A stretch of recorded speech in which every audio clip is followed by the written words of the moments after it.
बिस्मिल्लाहिर्रहमानिर्रहीम। बलगम का एक ही हल।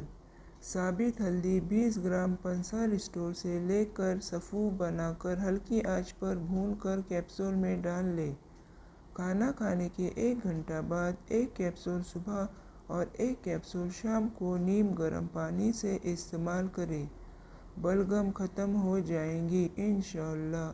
सदके जारिया समझकर इस पोस्ट को ज़्यादा से ज़्यादा शेयर करें ताकि जो भी बलगम की बीमारी में मुब्तला है इससे फ़ायदा उठा सके। चैनल को सब्सक्राइब ज़रूर कीजिएगा।